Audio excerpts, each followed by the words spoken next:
Chapter 17. A Four Winds Winter. Winter set in vigorously after New Year's. Big white drifts heaped themselves about the little house, and palms of frost covered its windows. The harbor ice grew harder and thicker until the Four Winds people began their usual winter traveling over it. The safe ways were bushed by a benevolent government, and night and day the gay tinkle of the sleigh bells sounded on it. On moonlit nights Anne heard them in her house of dreams like fairy chimes. The gulf froze over, and the Four Winds light flashed no more. During the months when navigation was closed, Captain Jim's office was a sinecure. "The first mate and I will have nothing to do till spring except keep warm and amuse ourselves. The last lighthouse keeper used always to move up to the Glen in winter, but I'd rather stay at the Point. The first mate might get poisoned or chewed up by dogs at the Glen.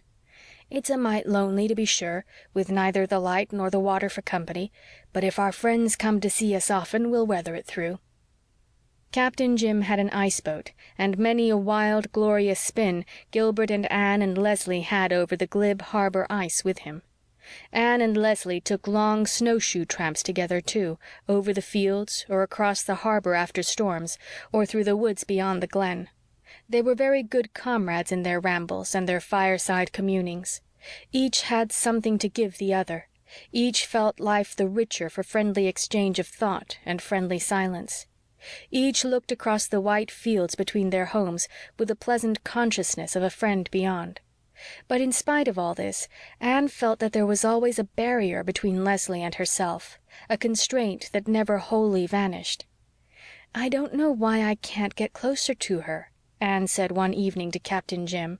"I like her so much. I admire her so much. I want to take her right into my heart and creep right into hers, but I can never cross the barrier." "You've been too happy all your life, Mistress Blythe," said Captain Jim thoughtfully. "I reckon that's why you and Leslie can't get real close together in your souls. The barrier between you is her experience of sorrow and trouble. She ain't responsible for it, and you ain't. But it's there, and neither of you can cross it." "My childhood wasn't very happy before I came to Green Gables," said Anne, gazing soberly out of the window at the still, sad, dead beauty of the leafless tree shadows on the moonlit snow. "Maybe not. But it was just the usual unhappiness of a child who hasn't anyone to look after it properly. There hasn't been any tragedy in your life, Mistress Blythe, and poor Leslie's has been almost all tragedy. She feels, I reckon, though maybe she hardly knows she feels it, that there's a vast deal in her life you can't enter nor understand, and so she has to keep you back from it, hold you off, so to speak, from hurting her. You know, if we've got anything about us that hurts, we shrink from anyone's touch on or near it. It holds good with our souls as well as our bodies, I reckon. Leslie's soul must be near raw. It's no wonder she hides it away." "If that were really all, I wouldn't mind, Captain Jim. I would understand. But there are times, not always, but now and again, when I almost have to believe that Leslie doesn't like me. Sometimes I surprise a look in her eyes that seems to show resentment and dislike. It goes so quickly, but I've seen it, I'm sure of that. And it hurts me, Captain Jim. I'm not used to being disliked, and I've tried so hard to win Leslie's friendship." "You have won it, Mistress Blythe. Don't you go cherishing any foolish notion that Leslie don't like you. If she didn't, she wouldn't have anything to do with you, much less chumming with you as she does. I know Leslie Moore too well not to be sure of that." "The first time I ever saw her, driving her geese down the hill on the day I came to Four Winds, she looked at me with the same expression," persisted Anne. "I felt it, even in the midst of my admiration of her beauty. She looked at me resentfully. She did indeed, Captain Jim." "The resentment must have been about something else, Mistress Blythe, and you just come in for a share of it because you happened past. Leslie does take sullen spells now and again, poor girl. I can't blame her, when I know what she has to put up with. I don't know why it's permitted. The doctor and I have talked a lot about the origin of evil, but we haven't quite found out all about it yet. There's a vast of ununderstandable things in life, ain't there, Mistress Blythe? Sometimes things seem to work out real proper like, same as with you and the doctor, and then again they all seem to go catawampus. There's Leslie, so clever and beautiful you'd think she was meant for a queen, and instead she's cooped up over there, robbed of almost everything a woman'd value, with no prospect except waiting on Dick Moore all her life. Though, mind you, Mistress Blythe, I dare say she'd choose her life now, such as it is, rather than the life she lived with Dick before he went away. That's something a clumsy old sailor's tongue mustn't meddle with. But you've helped Leslie a lot. She's a different creature since you come to Four Winds. Us old friends see the difference in her as you can't. Miss Cornelia and me was talking it over the other day, and it's one of the mighty few pints that we see eye to eye on. So just you throw overboard any idea of her not liking you." Anne could hardly discard it completely, for there were undoubtedly times when she felt, with an instinct that was not to be combated by reason, that Leslie harbored a queer, indefinable resentment towards her.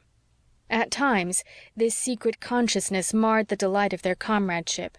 At others it was almost forgotten. But Anne always felt the hidden thorn was there and might prick her at any moment. She felt a cruel sting from it on the day when she told Leslie of what she hoped the spring would bring to the little house of dreams. Leslie looked at her with hard, bitter, unfriendly eyes. "So you are to have that too," she said in a choked voice. And without another word she had turned and gone across the fields homeward. Anne was deeply hurt. For the moment she felt as if she could never like Leslie again.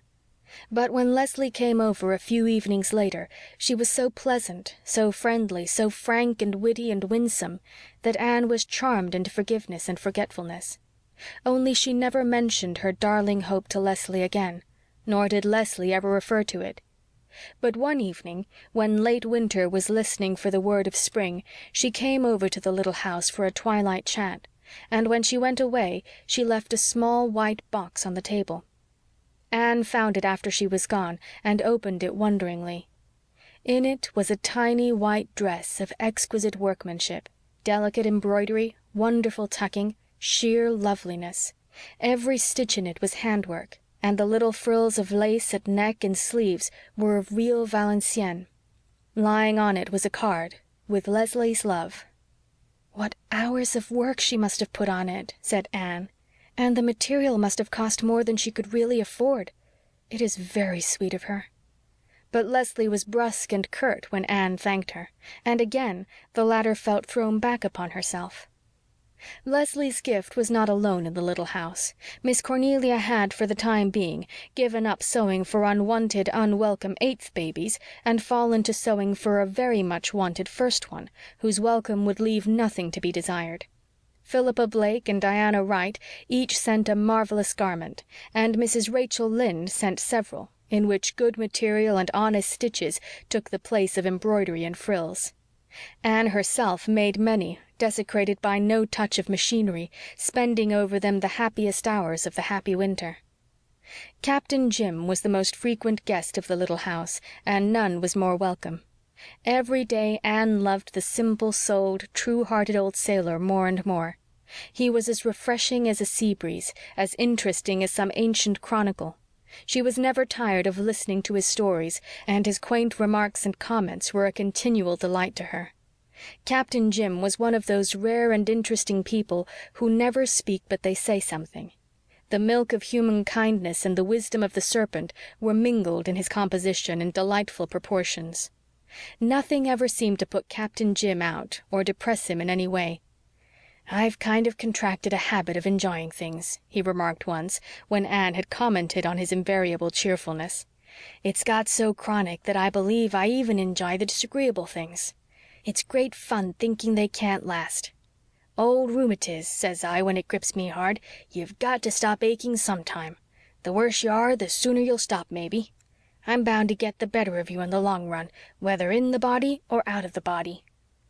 One night, by the fireside at the light, Anne saw Captain Jim's life book. He needed no coaxing to show it, and proudly gave it to her to read.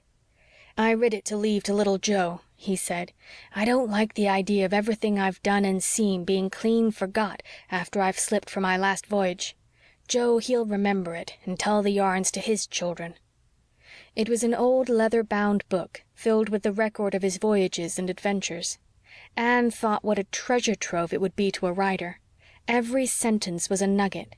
In itself, the book had no literary merit. Captain Jim's charm of storytelling failed him when he came to pen and ink.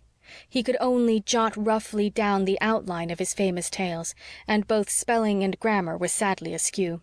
But Anne felt that if anyone possessed of the gift could take that simple record of a brave, adventurous life, reading between the bald lines the tales of dangers staunchly faced and duty manfully done, a wonderful story might be made from it.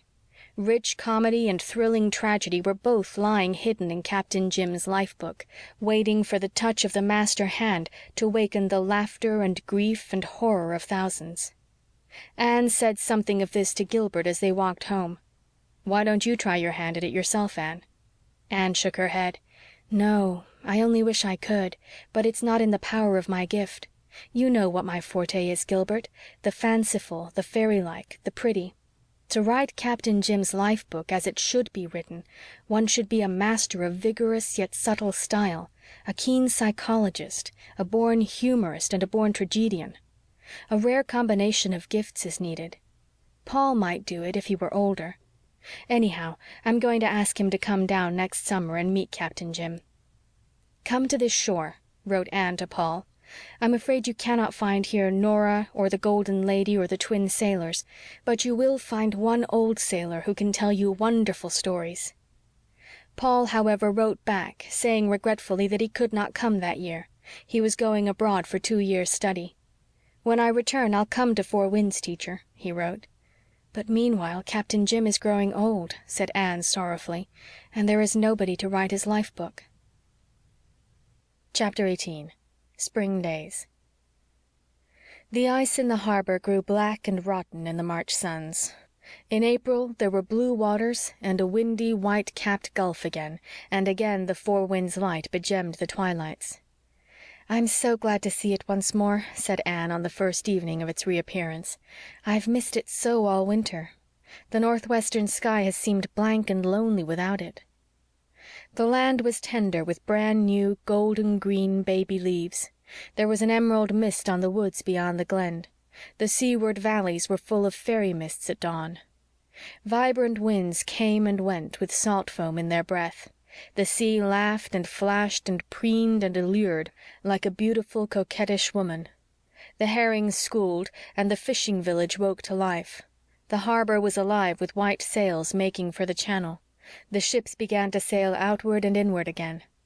"On a spring day like this," said Anne, "I know exactly what my soul will feel like on the resurrection morning." "There are times in spring when I sort of feel that I might have been a poet if I'd been caught young," remarked Captain Jim. "I catch myself conning over old lines and verses I heard the schoolmaster reciting 60 years ago. They don't trouble me at other times. Now I feel as if I had to get out on the rocks or the fields or the water and spout them." Captain Jim had come up that afternoon to bring Anne a load of shells for her garden and a little bunch of sweetgrass which he had found in a ramble over the sand dunes. "It's getting real scarce along this shore now," he said. "When I was a boy there was a plenty of it, but now it's only once in a while you'll find a plot, and never when you're looking for it. You just have to stumble on it.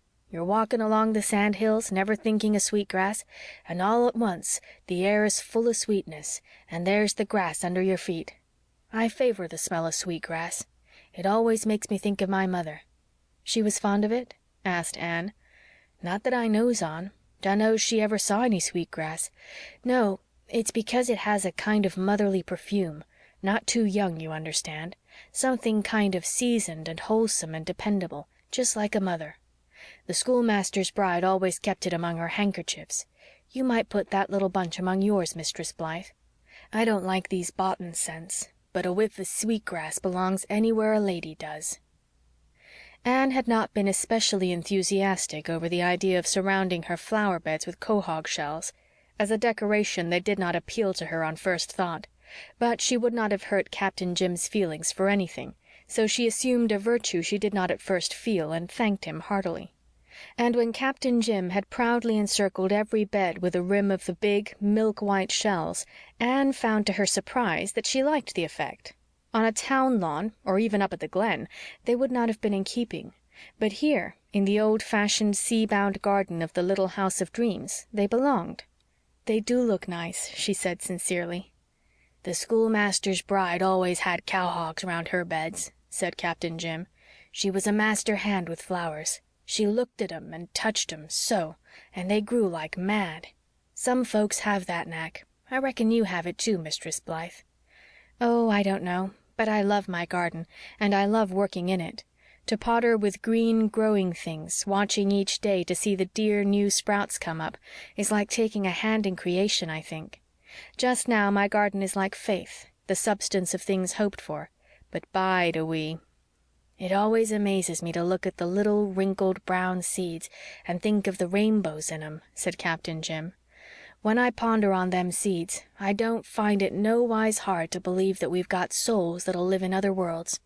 You couldn't hardly believe there was life in them tiny things, some no bigger than grains of dust, let alone color and scent, if you hadn't seen the miracle, could you?"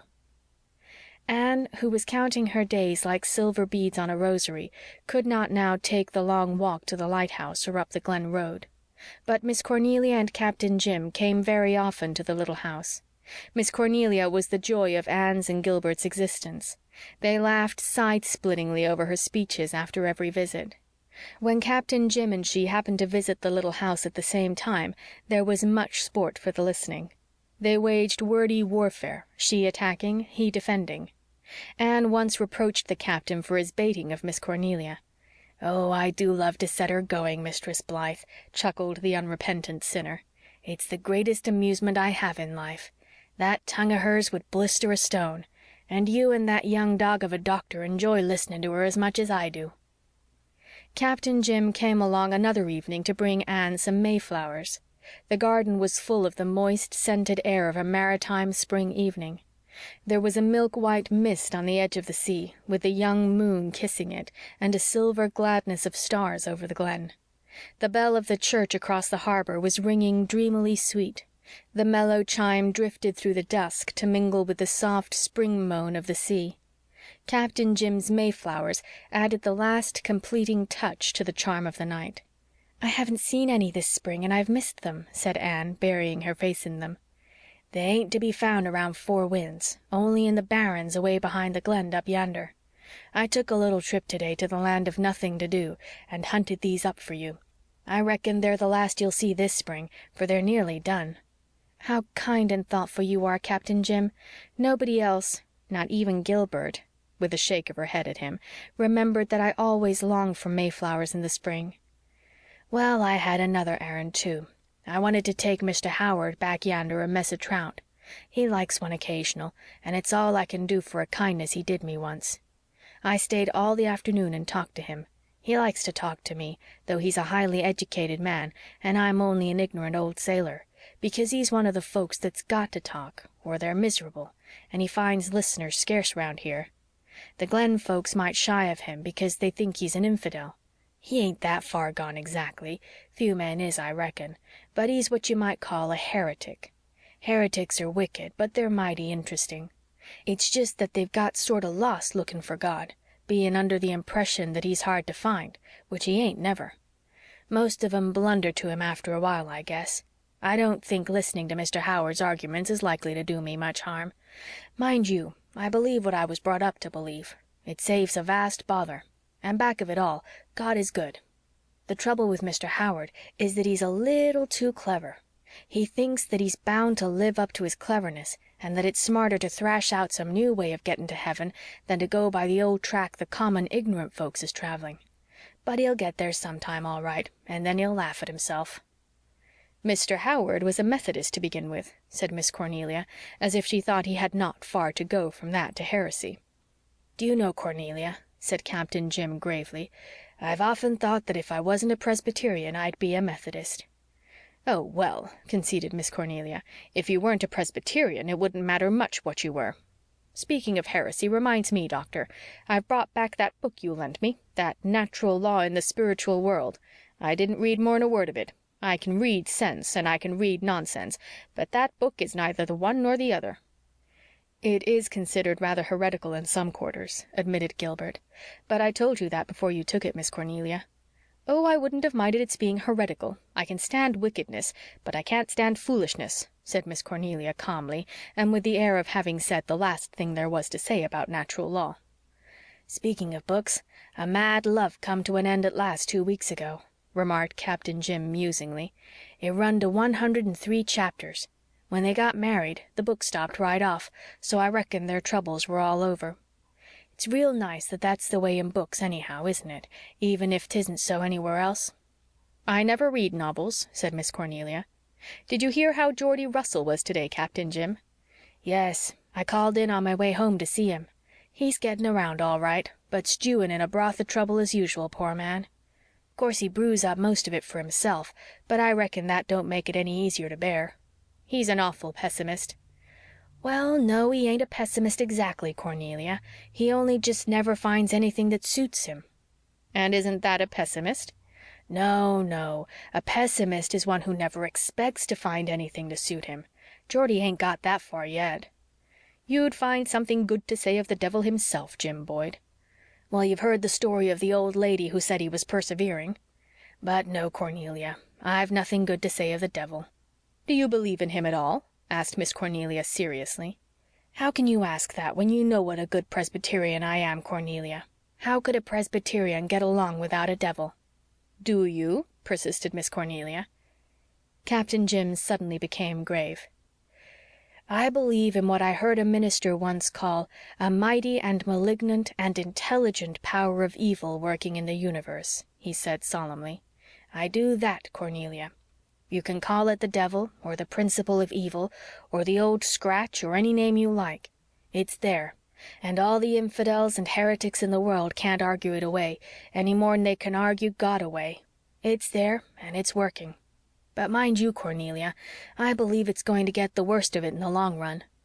"I'm sure I hope so," said Miss Cornelia, none too hopefully. "But speaking of the devil, I am positive that Billy Booth is possessed by him now. Have you heard of Billy's latest performance?" "No, what was that?" "He's gone and burned up his wife's new brown broadcloth suit that she paid $25 for in Charlottetown, because he declares the men looked too admiring at her when she wore it to church the first time. Wasn't that like a man?"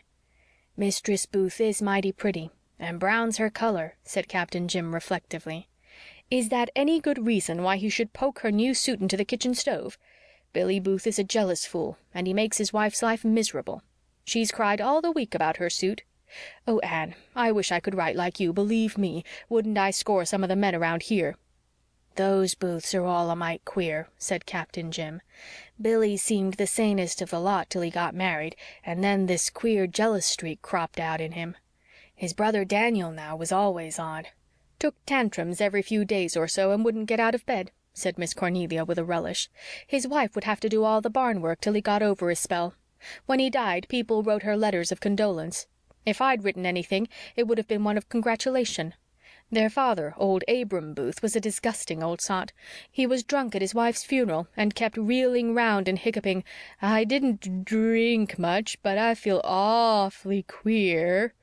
I gave him a good jab in the back with my umbrella when he came near me, and it sobered him up until they got the casket out of the house. Young Johnny Booth was to have been married yesterday, but he couldn't be because he's gone and got the mumps. Wasn't that like a man?" "How could he help getting the mumps, poor fellow?" "I'd poor fellow him, believe me, if I was Kate Stearns. I don't know how he could help getting the mumps, but I do know the wedding supper was all prepared and everything will be spoiled before he's well again. Such a waste. He should have had the mumps when he was a boy." Come, Cornelia, don't you think you're a mite unreasonable?" Miss Cornelia disdained to reply, and turned instead to Susan Baker, a grim-faced, kind-hearted elderly spinster of the Glen, who had been installed as a maid-of-all-work at the little house for some weeks. Susan had been up to the Glen to make a sick call and had just returned. "How is poor old Aunt Mandy tonight?" asked Miss Cornelia. Susan sighed. Very poorly, Cornelia. I'm afraid she will soon be in heaven, poor thing."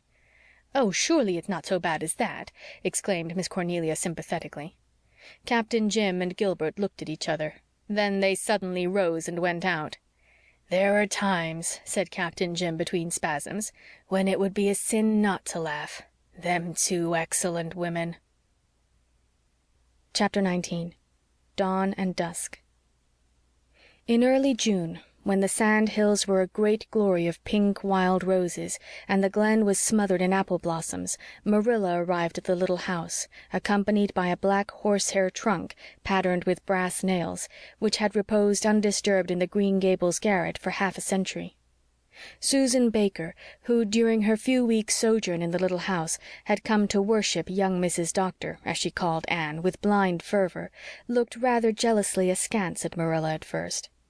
But as Marilla did not try to interfere in kitchen matters, and showed no desire to interrupt Susan's ministrations to young Mrs. Doctor, the good handmaiden became reconciled to her presence, and told her cronies at the Glen that Miss Cuthbert was a fine old lady and knew her place.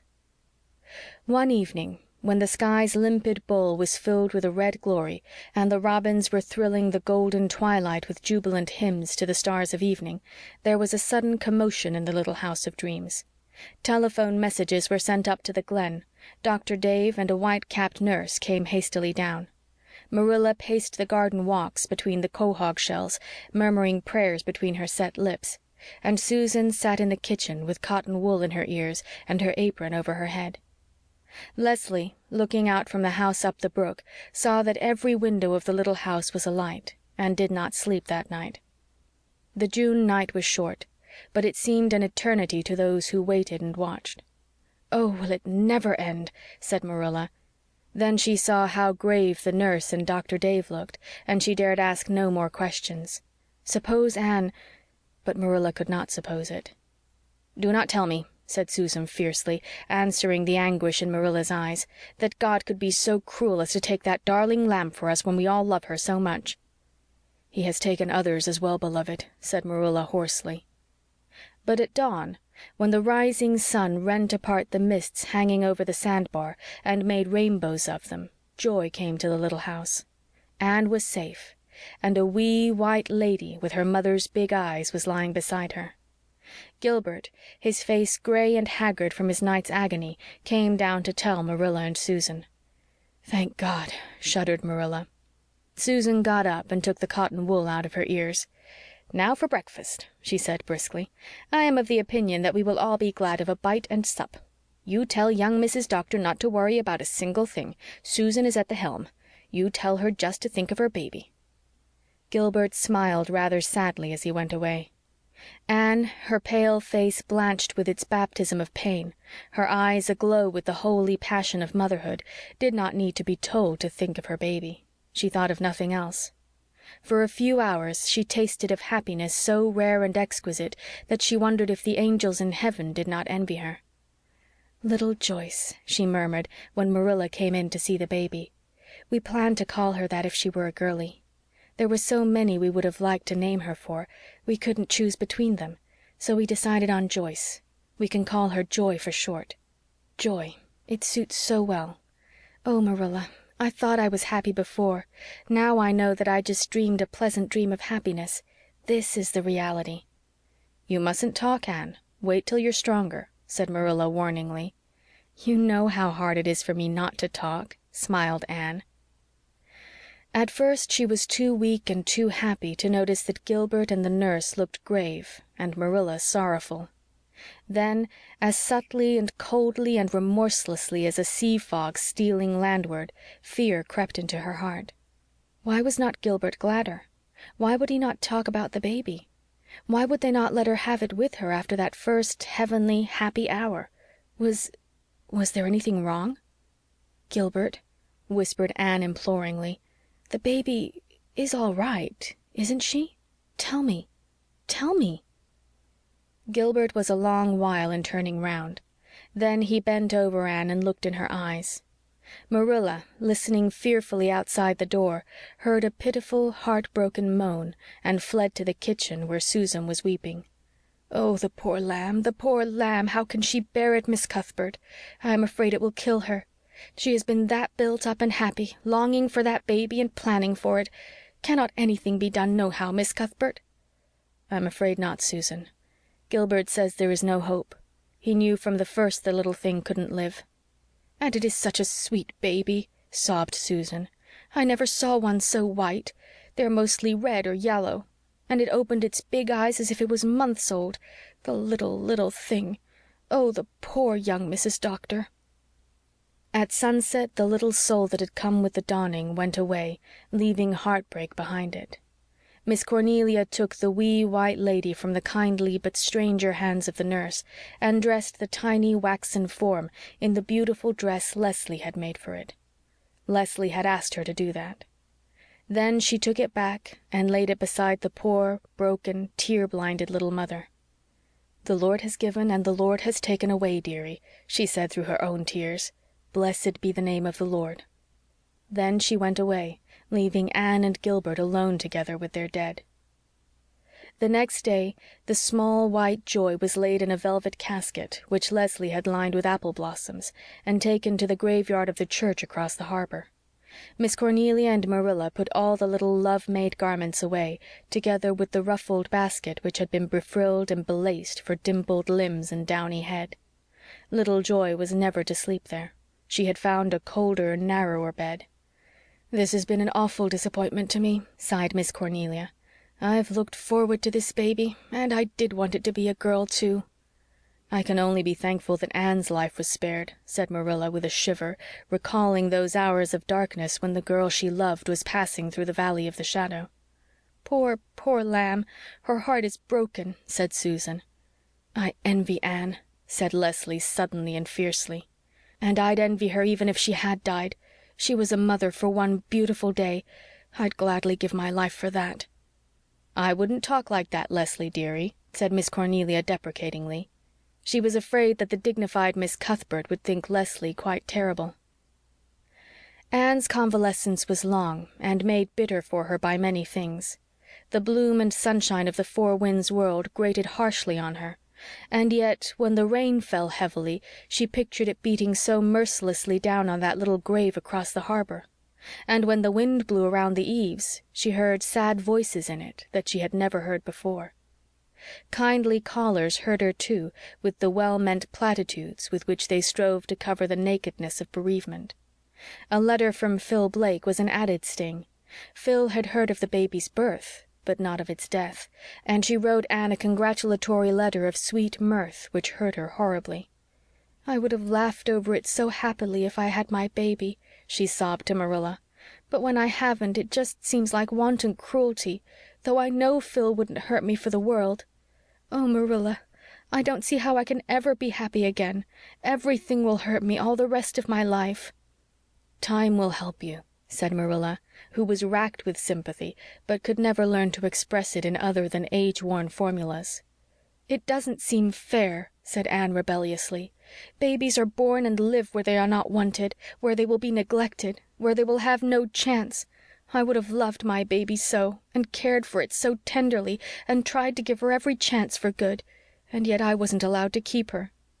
"It was God's will, Anne," said Marilla, helpless before the riddle of the universe, the why of undeserved pain. "And little Joy is better off." "I can't believe that," cried Anne bitterly. Then, seeing that Marilla looked shocked, she added passionately, "Why should she be born at all? Why should anyone be born at all if she's better off dead? I don't believe it is better for a child to die at birth than to live its life out, and love and be loved, and enjoy and suffer and do its work, and develop a character that would give it a personality in eternity. And how do you know that it was God's will? Perhaps it was just a thwarting of his purpose by the power of evil. We can't be expected to be resigned to that." "Oh, Anne, don't talk so," said Marilla, genuinely alarmed lest Anne were drifting into deep and dangerous waters. "We can't understand, but we must have faith. We must believe that all is for the best. I know you find it hard to think so just now, but try to be brave, for Gilbert's sake. He's so worried about you. You aren't getting strong as fast as you should." "Oh, I know I've been very selfish," sighed Anne. "I love Gilbert more than ever, and I want to live for his sake, but it seems as if part of me was buried over there in that little harbor graveyard, and it hurts so much that I'm afraid of life." "It won't hurt so much always, Anne." "The thought that it may stop hurting sometimes hurts me worse than all else, Marilla." "Yes, I know. I've felt that too about other things. But we all love you, Anne. Captain Jim has been up every day to ask for you, And Mrs. Moore haunts the place, and Miss Bryant spends most of her time, I think, cooking up nice things for you. Susan doesn't like it very well. She thinks she can cook as well as Miss Bryant. Dear Susan. Oh, everybody has been so dear and good and lovely to me, Marilla. I'm not ungrateful. And perhaps, when this horrible ache grows a little less, I'll find that I can go on living. Chapter 20. Lost Margaret. Anne found that she could go on living. The day came when she even smiled again over one of Miss Cornelia's speeches. But there was something in the smile that had never been in Anne's smile before, and would never be absent from it again. On the first day she was able to go for a drive, Gilbert took her down to Four Winds Point and left her there while he rode over the channel to see a patient at the fishing village. A rollicking wind was scudding across the harbor and the dunes, whipping the water into whitecaps and washing the sandshore with long lines of silvery breakers. "I'm real proud to see you here again, Mistress Blythe," said Captain Jim. Sit down, sit down. I'm afeard it's mighty dusty here today, but there's no need of looking at dust when you can look at such scenery, is there?" "I don't mind the dust," said Anne, "but Gilbert says I must keep in the open air. I think I'll go and sit on the rocks down there." "Would you like company, or would you rather be alone?" "If by company you mean yours, I'd much rather have it than be alone," said Anne, smiling. Then she sighed. She had never before minded being alone. Now she dreaded it. When she was alone now she felt so dreadfully alone. "Here's a nice little spot where the wind can't get at you," said Captain Jim when they reached the rocks. "I often sit here. It's a great place to just sit and dream." "Oh, dreams," sighed Anne. "I can't dream now, Captain Jim. I'm done with dreams." "Oh, no, you're not, Mistress Blythe. Oh, no, you're not," said Captain Jim meditatively. "I know how you feel just now, but if you keep on living you'll get glad again, and the first thing you know you'll be dreaming again. Thank the good Lord for it. If it wasn't for our dreams they might as well bury us. How'd we stand living if it wasn't for our dream of immortality? And that's a dream that's bound to come true, Mistress Blythe. You'll see your little Joyce again some day." "But she won't be my baby," said Anne with trembling lips. "Oh, she may be, as Longfellow says, a fair maiden clothed with celestial grace, but she'll be a stranger to me." "God will manage better than that, I believe," said Captain Jim. They were both silent for a little while. Then Captain Jim said very softly, "Mistress Blythe, may I tell you about lost Margaret?" "Of course," said Anne gently. She did not know who lost Margaret was, but she felt that she was going to hear the romance of Captain Jim's life. "I've often wanted to tell you about her," Captain Jim went on. "Do you know why, Mistress Blythe? It's because I want somebody to remember and think of her sometimes after I'm gone. I can't bear that her name should be forgotten by all living souls, and now nobody remembers lost Margaret but me." Then Captain Jim told the story. An old, forgotten story, for it was over 50 years since Margaret had fallen asleep one day in her father's dory and drifted, or so it was supposed, for nothing was ever certainly known as to her fate, out to the channel beyond the bar, to perish in the black thunder-squall which had come up so suddenly that long-ago summer afternoon. But to Captain Jim those 50 years were but as yesterday when it is past. "I walked the shore for months after that," he said sadly, "looking to find her dear, sweet little body, but the sea never give her back to me. But I'll find her sometime, Mistress Blythe. I'll find her sometime. She's waiting for me. I wish I could tell you just how she looked, but I can't. I've seen a fine silvery mist hanging over the bar at sunrise that seemed like her, and then again I've seen a white birch in the woods back yonder that made me think of her. She had pale brown hair and a little white, sweet face and long, slender fingers like yours, Mistress Blythe, only browner, for she was a shore girl. Sometimes I wake up in the night and hear the sea calling to me in the old way, and it seems as if lost Margaret called in it. And when there's a storm and the waves are sobbing and moaning, I hear her lamenting among them. And when they laugh on a gay day, it's her laugh, lost Margaret's sweet, roguish little laugh. The sea took her from me, But some day I'll find her, Mistress Blythe. It can't keep us apart forever." "I am glad you've told me about her," said Anne. "I've often wondered why you had lived all your life alone." "I couldn't ever care for anyone else. Lost Margaret took my heart with her, out there," said the old lover, who had been faithful for 50 years to his drowned sweetheart.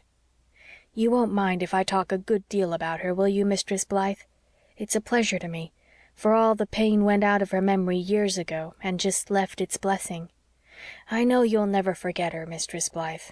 And if the years, as I hope, bring other little folks to your home, I want you to promise me that you'll tell them the story of lost Margaret, so that her name won't be forgotten among mankind." Chapter 21. Barriers Swept Away.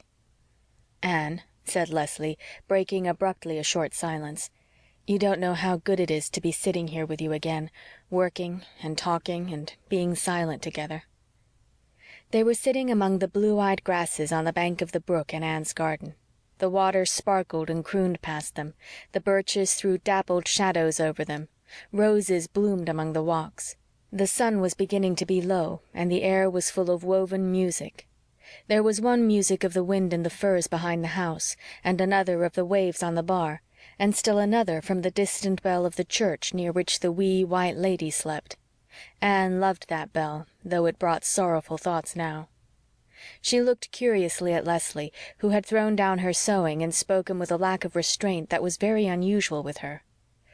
"On that horrible night when you were so ill," Leslie went on, "I kept thinking that perhaps we'd have no more talks and walks and works together, and I realized just what your friendship had come to mean to me, just what you meant, and just what a hateful little beast I had been."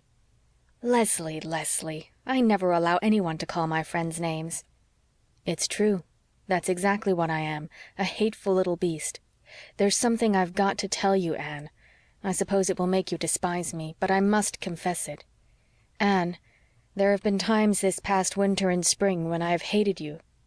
"I knew it," said Anne calmly. "You knew it?" "Yes, I saw it in your eyes." "And yet you went on liking me and being my friend."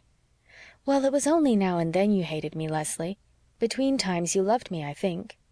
"I certainly did. But that other horrid feeling was always there, spoiling it back in my heart. I kept it down. Sometimes I forgot it, but sometimes it would surge up and take possession of me. I hated you because I envied you. Oh, I was sick with envy of you at times. You had a dear little home and love and happiness and glad dreams, everything I wanted and never had and never could have. Oh, never could have. That was what stung.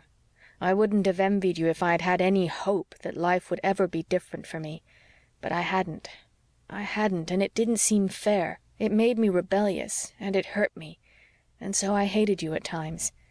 Oh, I was so ashamed of it. I'm dying of shame now, but I couldn't conquer it. That night, when I was afraid you mightn't live, I thought I was going to be punished for my wickedness. And I loved you so then. Anne, I never had anything to love since my mother died, except Dick's old dog, and it's so dreadful to have nothing to love. Life is so empty, and there's nothing worse than emptiness.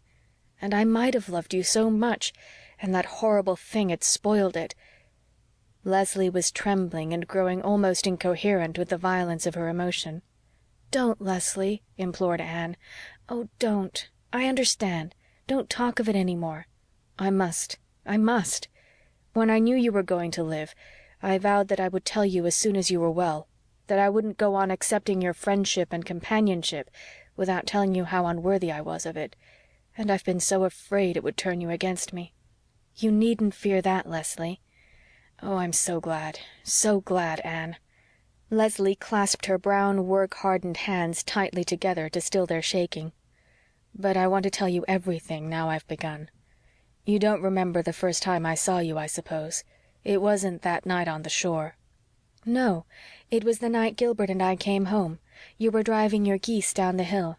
I should think I do remember it. I thought you were so beautiful. I longed for weeks after to find out who you were." "I knew who you were, although I had never seen either of you before. I had heard of the new doctor and his bride who were coming to live in Miss Russell's little house.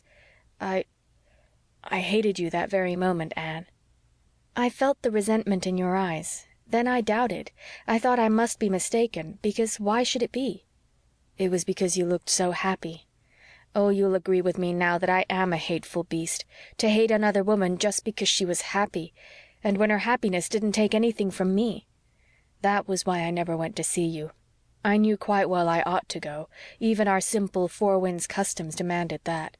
But I couldn't. I used to watch you from my window. I could see you and your husband strolling about your garden in the evening, or you running down the poplar lane to meet him, and it hurt me. And yet in another way I wanted to go over. I felt that if I were not so miserable I could have liked you and found in you what I've never had in my life, an intimate, real friend of my own age. And then you remember that night at the shore. You were afraid I would think you crazy. You must have thought I was." "No, but I couldn't understand you, Leslie. One moment you drew me to you, the next you pushed me back." "I was very unhappy that evening. I'd had a hard day. Dick had been very, very hard to manage that day. Generally he is quite good-natured and easily controlled, you know, Anne. But some days he is very different. I was so heartsick I ran away to the shore as soon as he went to sleep. It was my only refuge. I sat there thinking of how my poor father had ended his life and wondering if I wouldn't be driven to it some day. Oh, my heart was full of black thoughts. And then you came dancing along the cove like a glad, light-hearted child. I hated you more then than I've ever done since, and yet I craved your friendship. The one feeling swayed me one moment, the other feeling the next. When I got home that night I cried for shame of what you must think of me. But it's always been just the same when I came over here. Sometimes I'd be happy and enjoy my visit, and at other times that hideous feeling would mar it all. There were times when everything about you and your house hurt me. You had so many dear little things I couldn't have. Do you know, it's ridiculous, but I had an especial spite at those china dogs of yours. There were times when I wanted to catch up Gog and Magog and bang their pert black noses together. Oh, you smile, Anne, but it was never funny to me. I would come here and see you and Gilbert with your books and your flowers and your household goods and your little family jokes and your love for each other showing in every look and word, even when you didn't know it. And I would go home to— you know what I went home to. Oh, Anne, I don't believe I'm jealous and envious by nature. When I was a girl I lacked many things my schoolmates had, but I never cared. I never disliked them for it. But I seem to have grown so hateful. Leslie, dearest, stop blaming yourself. You are not hateful or jealous or envious. The life you have to live has warped you a little, perhaps, but it would have ruined a nature less fine and noble than yours. I'm letting you tell me all this because I believe it's better for you to talk it out and rid your soul of it. But don't blame yourself any more." "Well, I won't. I just wanted you to know me as I am. That time you told me of your darling hope for the spring was the worst of all, Anne. I shall never forgive myself for the way I behaved then. I repented it with tears, and I did put many a tender and loving thought of you into the little dress I made. But I might have known that anything I made could only be a shroud in the end." "Now, Leslie, that is bitter and morbid. Put such thoughts away. I was so glad when you brought the little dress. And since I had to lose little Joyce, I like to think that the dress she wore was the one you made for her when you let yourself love me. Anne, do you know, I believe I shall always love you after this. I don't think I'll ever feel that dreadful way about you again. Talking it all out seems to have done away with it somehow. It's very strange, and I thought it so real and bitter. It's like opening the door of a dark room to show some hideous creature you've believed to be there, and when the light streams in, your monster turns out to have been just a shadow, vanishing when the light comes. It will never come between us again. No. We are real friends now, Leslie, and I'm very glad. I hope you won't misunderstand me if I say something else. Anne, I was grieved to the core of my heart when you lost your baby, and if I could have saved her for you by cutting off one of my hands, I would have done it. But your sorrow has brought us closer together. Your perfect happiness isn't a barrier any longer. Oh, don't misunderstand, dearest. I'm not glad that your happiness isn't perfect any longer. I can say that sincerely. But since it isn't, there isn't such a gulf between us. I do understand that too, Leslie. Now we'll just shut up the past and forget what was unpleasant in it. It's all going to be different. We're both of the race of Joseph now. I think you've been wonderful, wonderful. And Leslie, I can't help believing that life has something good and beautiful for you yet." Leslie shook her head. "No," she said dully. "There isn't any hope. Dick will never be better. And even if his memory were to come back, oh, Anne, it would be worse, even worse than it is now. It is something you can't understand, you happy bride." "Anne, did Miss Cornelia ever tell you how I came to marry Dick?" "Yes." "I'm glad. I wanted you to know, but I couldn't bring myself to talk of it if you hadn't known. And it seems to me that ever since I was 12 years old life has been bitter. Before that I had a happy childhood. We were very poor, but we didn't mind. Father was so splendid, so clever and loving and sympathetic. We were chums as far back as I can remember. And Mother was so sweet. She was very, very beautiful. I look like her, but I'm not so beautiful as she was." "Miss Cornelia says you are far more beautiful." "She's mistaken, or prejudiced. I think my figure is better. Mother was slight and bent by hard work, but she had the face of an angel. I used to just look up at her and worship. We all worshipped her, Father and Kenneth and I."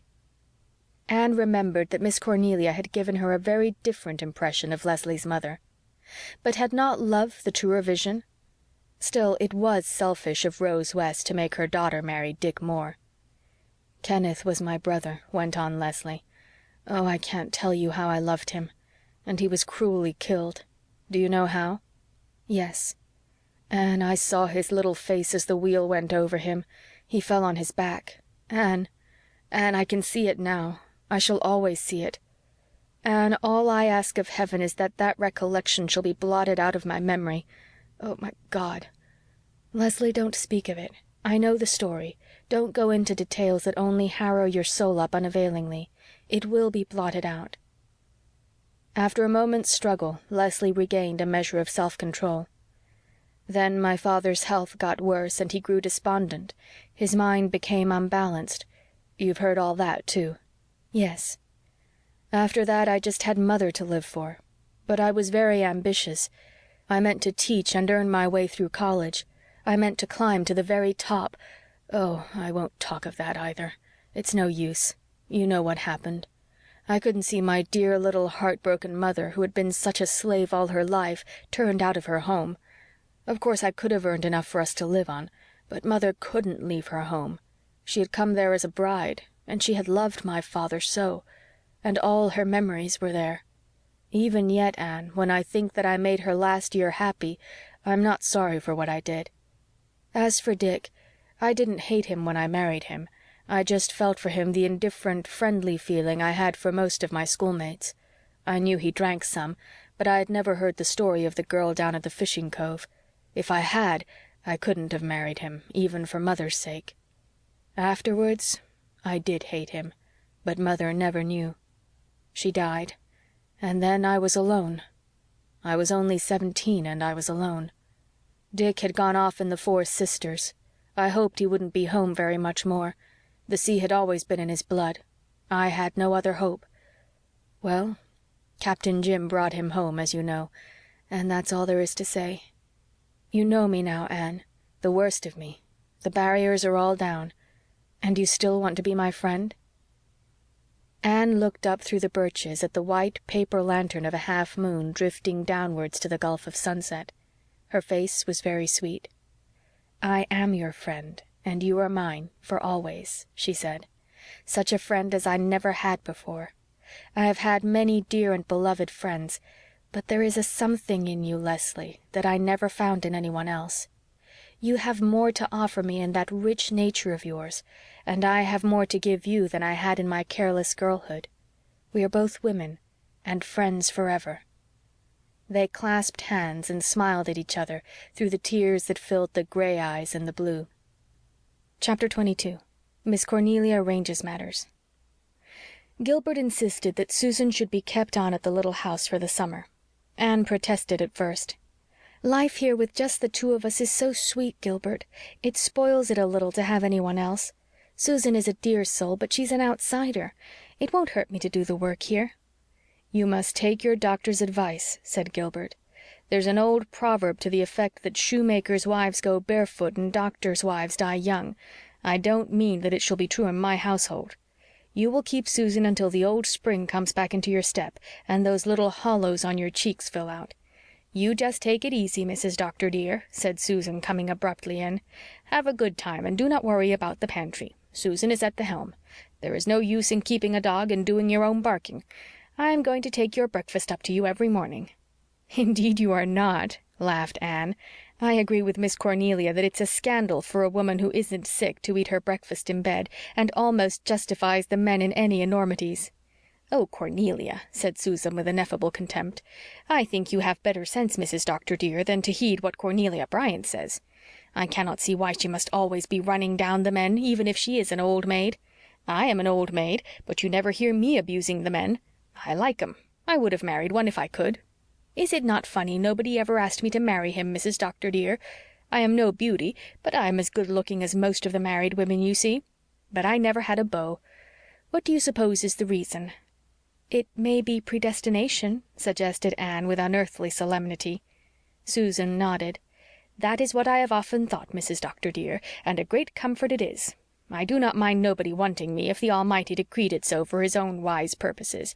But sometimes doubt creeps in, Mrs. Doctor, dear, and I wonder if maybe the old scratch has not more to do with it than anyone else. I cannot feel resigned then.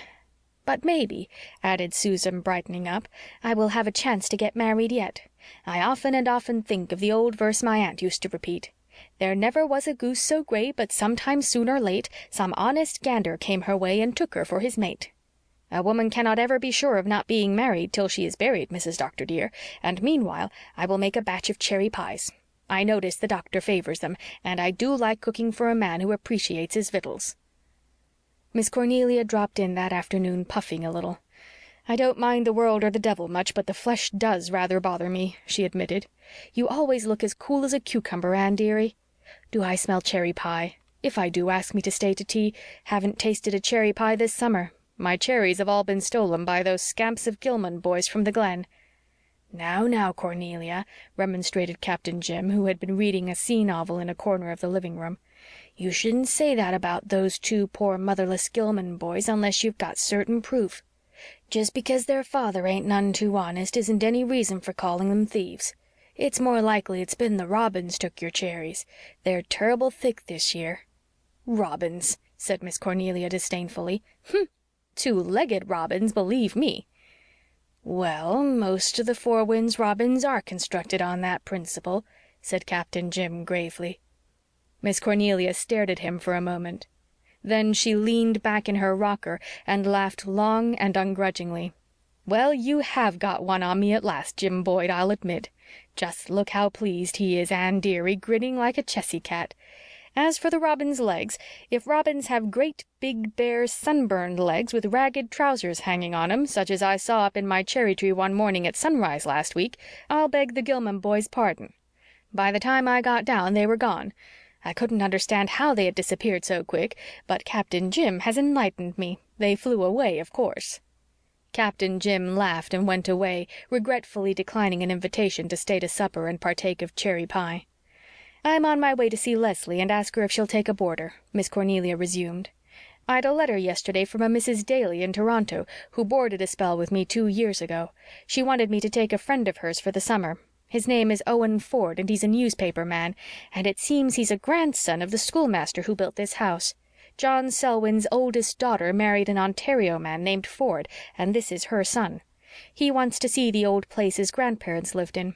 He had a bad spell of typhoid in the spring and hasn't got rightly over it, so his doctor has ordered him to the sea. He doesn't want to go to the hotel. He just wants a quiet home place. I can't take him, for I have to be away in August. I've been appointed a delegate to the WFMS convention in Kingsport, and I'm going. I don't know whether Leslie'll want to be bothered with him either, but there's no one else. If she can't take him, he'll have to go over the harbor." "When you've seen her, come back and help us eat our cherry pies," said Anne. "Bring Leslie and Dick, too, if they can come. And so you're going to Kingsport. What a nice time you will have. I must give you a letter to a friend of mine there, Mrs. Jonas Blake." "I've prevailed on Mrs. Thomas Holt to go with me," said Miss Cornelia complacently. "It's time she had a little holiday, believe me. She has just about worked herself to death. Tom Holt can crochet beautifully, but he can't make a living for his family. He never seems to be able to get up early enough to do any work, but I notice he can always get up early enough to go fishing. Isn't that like a man?" Anne smiled. She had learned to discount largely Miss Cornelia's opinions of the Four Winds men.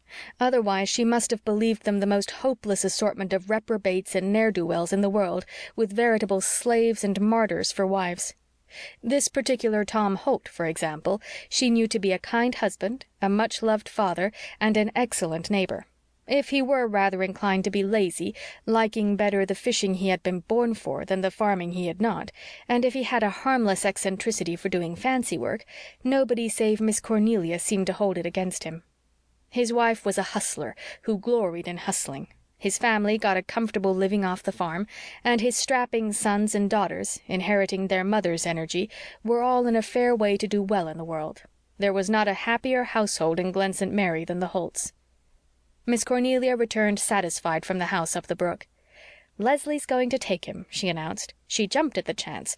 She wants to make a little money to shingle the roof of her house this fall, and she didn't know how she was going to manage it. I expect Captain Jim'll be more than interested when he hears that a grandson of the Selwyns is coming here. Leslie said to tell you she hankered after cherry pie, but she couldn't come to tea because she has to go and hunt up her turkeys. They've strayed away. But she said if there was a piece left for you to put it in the pantry and she'd run over in the cat's light when prowling's in order to get it. You don't know, Anne dearie, what good it did my heart to hear Leslie send you a message like that, laughing like she used to long ago. There's a great change come over her lately. She laughs and jokes like a girl, and from her talk I gather she's here real often." "Every day. Or else I'm over there," said Anne. "I don't know what I'd do without Leslie, especially just now when Gilbert is so busy. He's hardly ever home except for a few hours in the wee smalls. He's really working himself to death. So many of the over-harbor people send for him now." "They might better be content with their own doctor," said Miss Cornelia. "Though to be sure I can't blame them, for he's a Methodist. Ever since Dr. Blythe brought Mrs. Allonby round, folks think he can raise the dead. I believe Dr. Dave is a mite jealous, just like a man. He thinks Dr. Blythe has too many new-fangled notions. Well, I says to him, it was a new-fangled notion saved Rhoda Allonby. If you'd been attending her, she'd have died, and had a tombstone saying it had pleased God to take her away. Oh, I do like to speak my mind to Dr. Dave. He's bossed the Glen for years, and he thinks he's forgotten more than other people ever knew. Speaking of doctors, I wish Dr. Blythe had run over and see that boil on Dick Moore's neck. It's getting past Leslie's skill. I'm sure I don't know what Dick Moore wants to start in having boils for, as if he wasn't enough trouble without that." "Do you know, Dick has taken quite a fancy to me," said Anne. "He follows me around like a dog and smiles like a pleased child when I notice him." "Does it make you creepy?" "Not at all. I rather like Dick Moore. He seems so pitiful and appealing somehow." "You wouldn't think him very appealing if you'd seen him on his cantankerous days, believe me. But I'm glad you don't mind him. It's all the nicer for Leslie. She'll have more to do when her boarder comes. I hope he'll be a decent creature. You'll probably like him. He's a writer." "I wonder why people so commonly suppose that if two individuals are both writers they must therefore be hugely congenial," said Anne rather scornfully. "Nobody would expect two blacksmiths to be violently attracted toward each other merely because they were both blacksmiths." Nevertheless, she looked forward to the advent of Owen Ford with a pleasant sense of expectation. If he were young and likable, he might prove a very pleasant addition to society in Four Winds. The latch string of the little house was always out for the race of Joseph.